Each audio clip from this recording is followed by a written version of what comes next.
to welcome our panelists who join us today. Today in Brazil, I'm sure you are seeing a very clear discussion. I'm hoping dynamic discussion on the role and responsibilities of the financial institutions in applying ESG metrics to their decision making.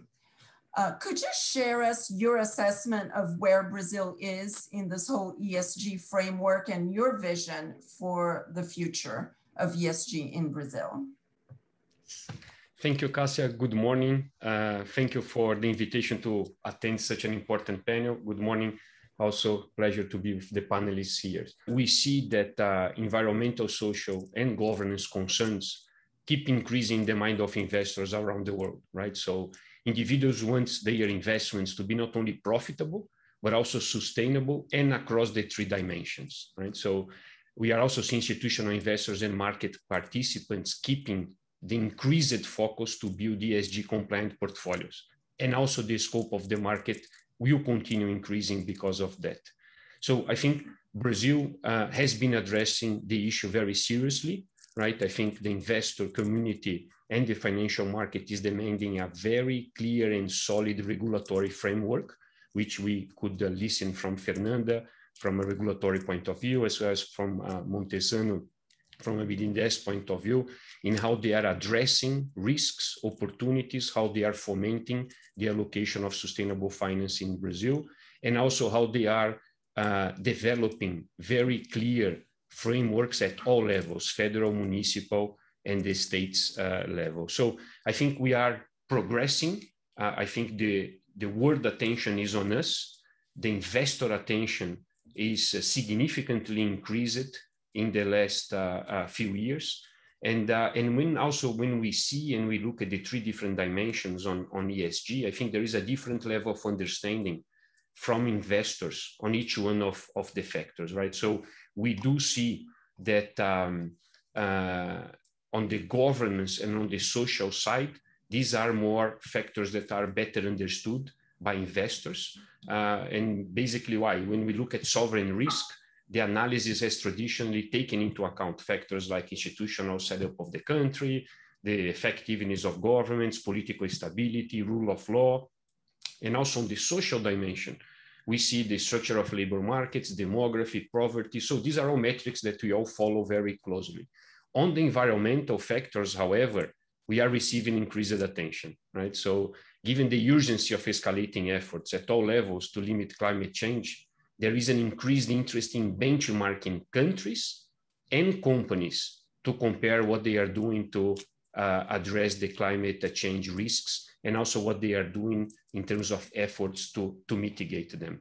How do you see ESG globally and some of the best practices, standards being applied to Brazil? Thank you very much, Cassia. So it's a great pleasure to be here at this very high-profile panel. And actually, if you look at the Brazilian market, you know, already many pension funds have been very active in the field of sustainable investments since the beginning of the principles of responsible investments. When they were founded in 2006, a number of big pension funds stepped in and joined the principles of responsible investment. So not to forget that.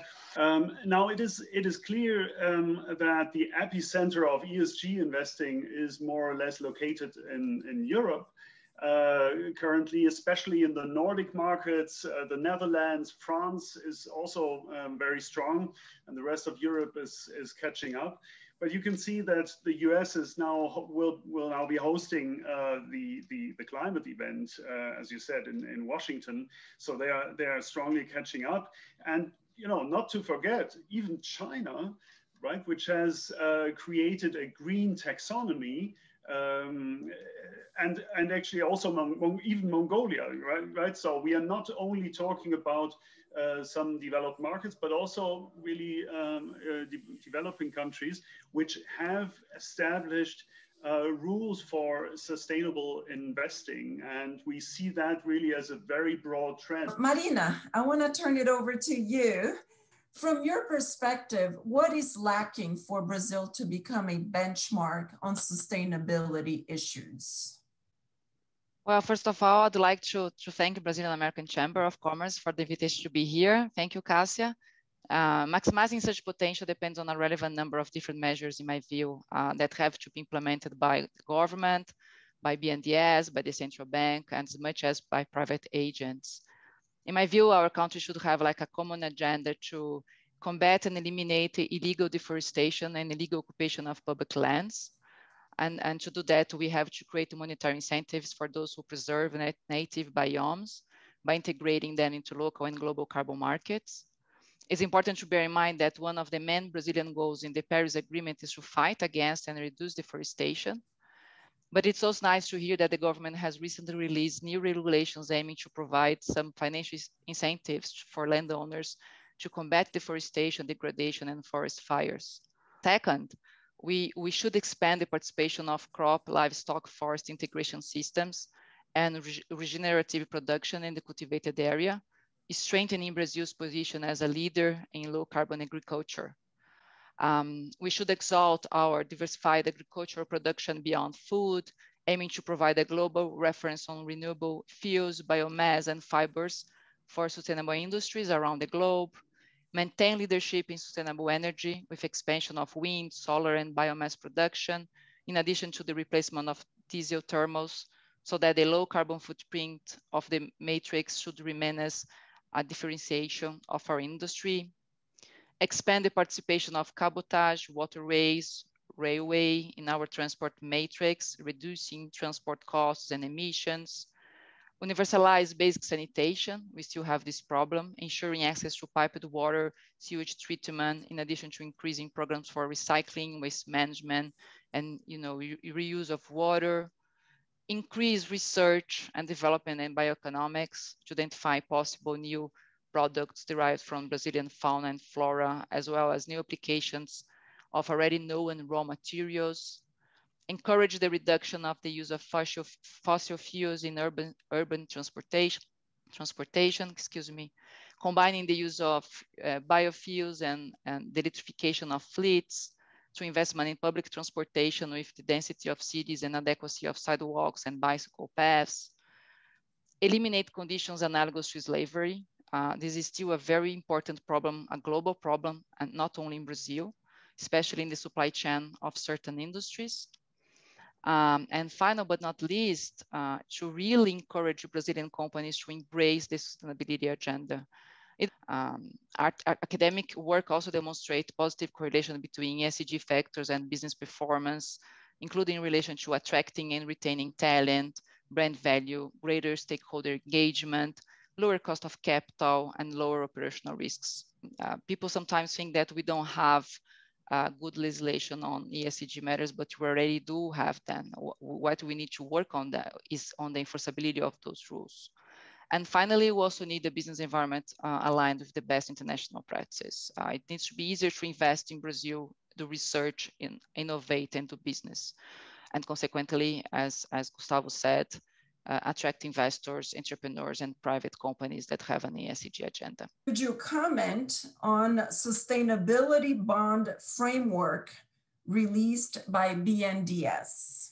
We just released last week our sustainability bond framework.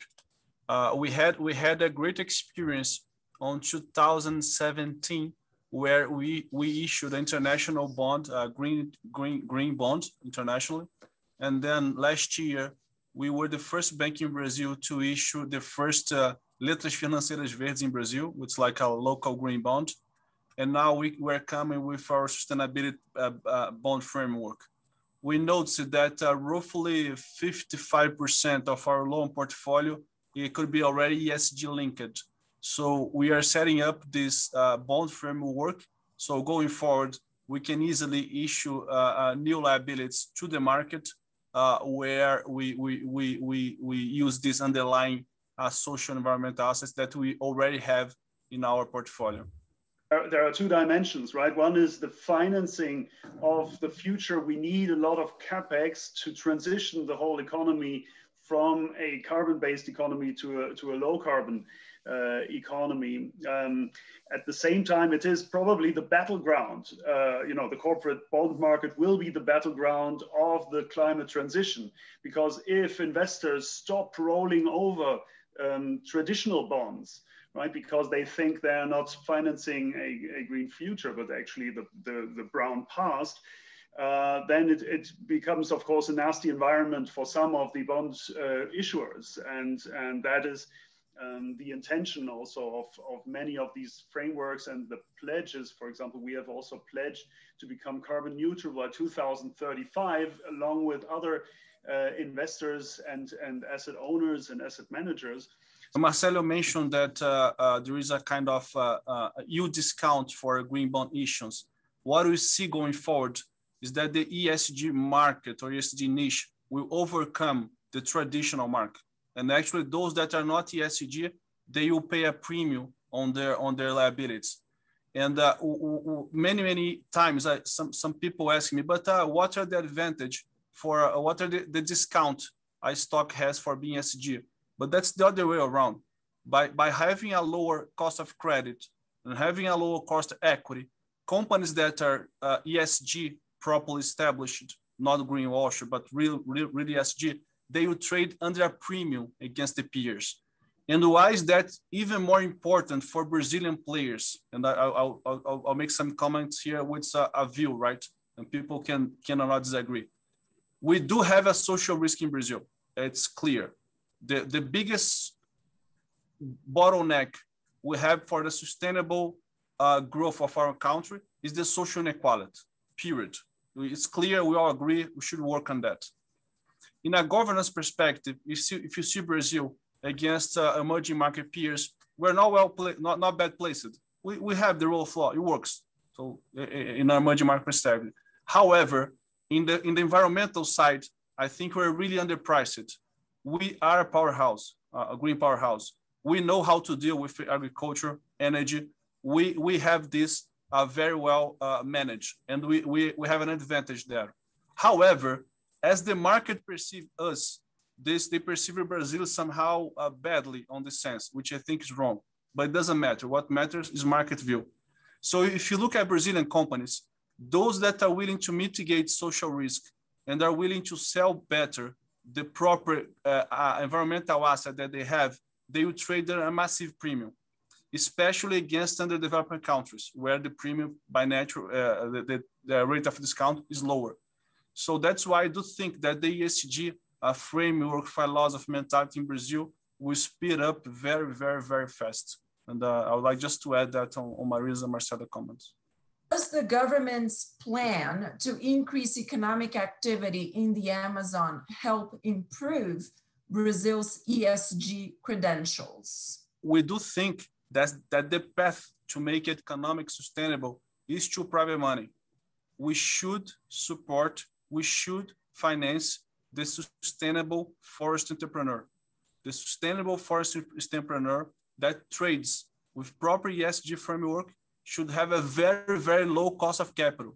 And we as financial community should price that and give him a premium, an equity premium or she, so they can invest in the region. Again, it's not easy, institutionally speaking, it's not easy logistic-wise, it's not easy to find talents, but with, again, it's not much money, but proper money, we can really change the economic landscape in the region.